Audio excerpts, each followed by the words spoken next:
Hello and welcome to Lovely Class.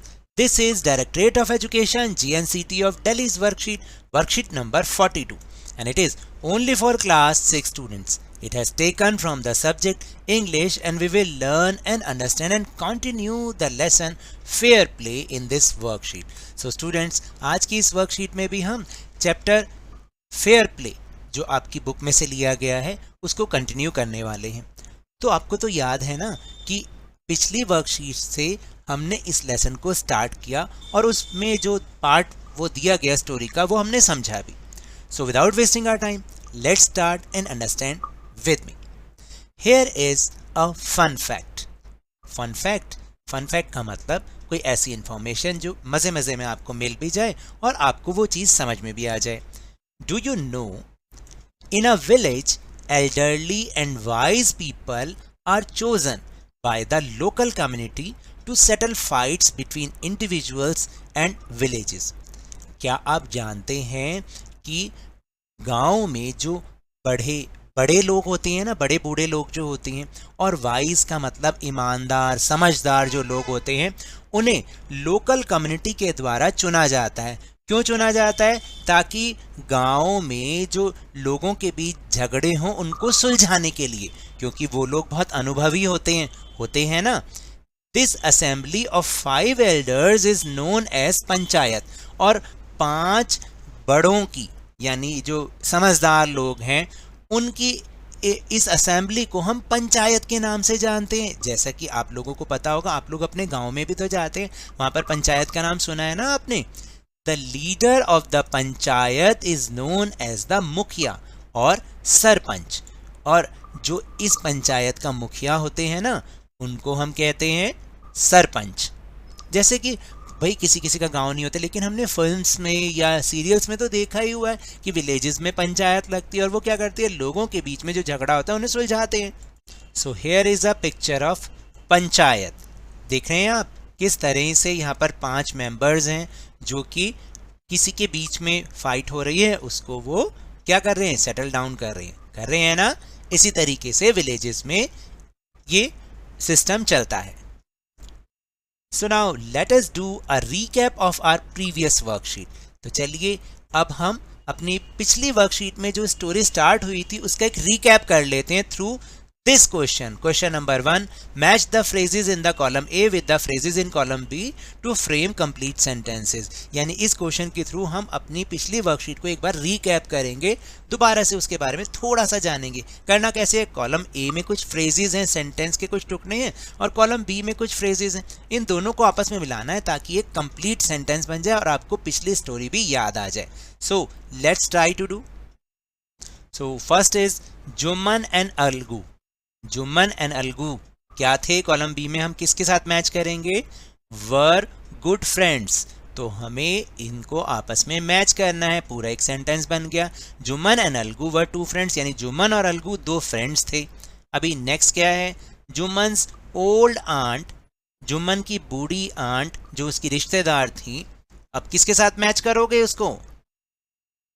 तो इसे हम मैच करेंगे इसके साथ, transferred her property to Jumman, यानी जुम्मन की ओल्ड आंट ने अपनी प्रॉपर्टी को जुम्मन के नाम कर दिया था, ट्रांसफर कर दिया था।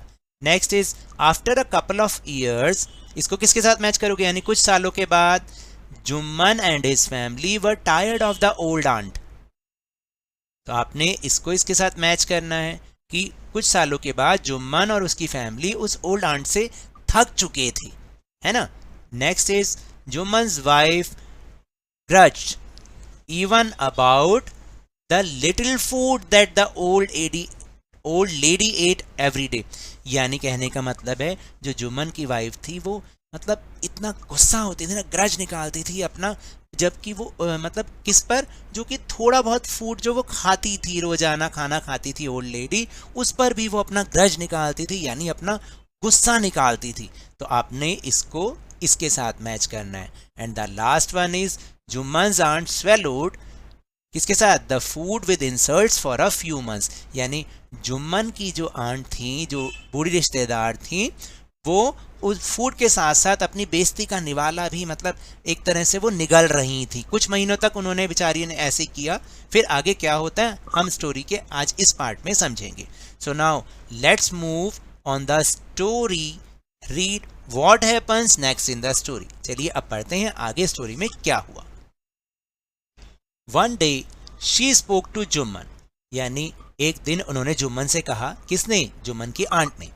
माई son, it is now obvious that I am not wanted in your house, यानी अब मेरे बच्चे ये बिल्कुल स्वाभाविक है कि मैं इस घर में मतलब मेरी कोई ज़रूरत नहीं है, कोई मुझे नहीं चाहता है। Kindly give me a monthly allowance so that I can set up a separate kitchen. तो मुझे तुम महीने का कुछ ना कुछ खर्चा दिया करो। अलाउंस का मतलब क्या होता है? कुछ खर्चा दिया करो ताकि मैं अपनी एक अलग किचन, अलग रसोई सेटअप कर सकूं और अपना खाना खुद से बना सकूं। My wife knows best how to run the house, be patient. तो जुम्मन ने क्या कहा? And said Jumman shamelessly, Jumman ने कहा मेरी वाइफ सब जानती है कि घर को कैसे बढ़िया तरीके से चलाया जाता है, तो इसलिए बी पेशेंट, जरा शांत रहे करो। तो जुम्मन ने ये सब कैसे कहा? शेमलेसली, यानी बिल्कुल शर्म अपनी गंवाए हुए उसने अपनी बूढ़ी आंट से इस तरह से बात करी। This made his aunt very angry, इस बात से उसकी आंट जो है बहुत गुस्सा हो गई। She decided to take her case to the village panchayat, और फिर उन्होंने डिसाइड किया कि अपने इस मामले को वो विलेज पंचायत तक लेके जाएंगी। For many days the old lady was seen talking to the villagers, explaining her case and seeking their support. बहुत दिनों तक, अगले कुछ दिनों तक जो वो बूढ़ी महिला थी, यानी उसकी रिश्तेदार, किसकी? जुम्मन की रिश्तेदार थी, उन्होंने बहुत सारे गांव वालों से अपने इस मामले के बारे में बताया और उनका सपोर्ट इकट्ठा किया। Some sympathized with her, बहुत लोगों ने उनके साथ सिंपैथी की यानी सहानुभूति की। Other laughed at her, कुछ लोग उन पर हंसते भी थे। And a few others advised her to make it up with her nephew and his wife, और कुछ उन्हें ये सलाह भी देते थे कि आपको अपने भतीजे और उसकी वाइफ के साथ खुद ही पैचअप कर लेना चाहिए, खुद ही समझौता कर लेना चाहिए। At last she came to Algu Chaudhary, फिर वो आखिरकार अलगू चौधरी के पास गई।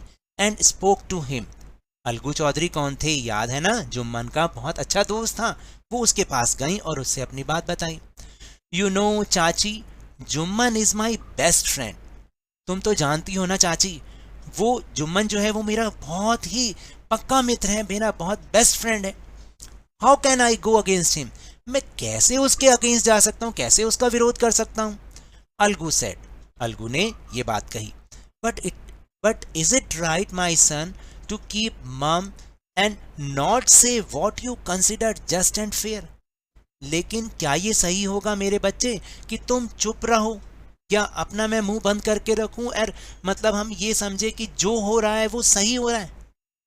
प्लीडेड द ओल्ड लेडी, यानी एक तरह से उसने अपनी बात को ऊपर रखते हुए कहा। किसने? जो जुम्मन की आंट थी, उन्होंने अलगू से ये कहा, come to the panchayat and speak the truth, तो आप पंचायत में आइए, come to the panchayat and speak the truth, panchayat में जो है आए और सच को बोलें। शी सेड, उन्होंने ऐसा कहा। अलगू डिडंट रिप्लाई, तो अलगू ने कोई उत्तर नहीं दिया। उसकी जो आंट थी उन्होंने तो ये कहा कि ठीक है पंचायत में आओ और सच बोलो।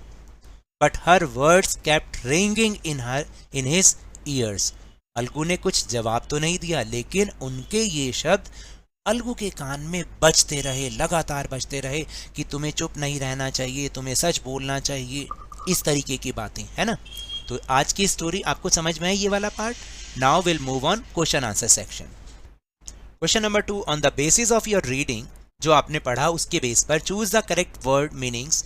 आपको नीचे कुछ वर्ड्स दे रखे हैं, उनके करेक्ट मीनिंग्स को आपको from the help box and write them in the space, यानी आपको यहाँ जो एक बॉक्स दे रखा है ना, इसमें से आपको सही मीनिंग को, करेक्ट मीनिंग को चुनना है सही वर्ड के लिए, और आपको आगे उसके लिखना भी है। जैसे first word is allowance, allowance जैसे मैंने ऊपर आपको समझाया क्या होता है, एन अमाउंट ऑफ मनी, यानी कि कुछ खर्चा। तो आपने यहाँ पर लिखना है an amount of money, okay, यानी कुछ धनराशि। पेशेंट, पेशेंट का मतलब वैसे तो मरीज होता है, लेकिन यहाँ पर टू स्टे काम यानी शांत रहना, तो आपने यहाँ पर लिखना है टू स्टे काम। ये CALM है, काल्म नहीं पढ़ना, काम पढ़ना है, काम का मतलब शांत रहें। शेमलेसली, शेमलेसली का मतलब बिना कोई शर्म किए हुए, बिना शर्म अपनी इज्जत कुछ किए हुए, किसी की इज्जत किए हुए, तो इसका मतलब क्या है, not feeling bad about doing something bad, यानी कुछ गलत करते हुए शर्म ना महसूस करना, तो आपने यहां पर लिखना है नॉट फीलिंग बैड, यानी बुरा महसूस नहीं करना, अबाउट डूइंग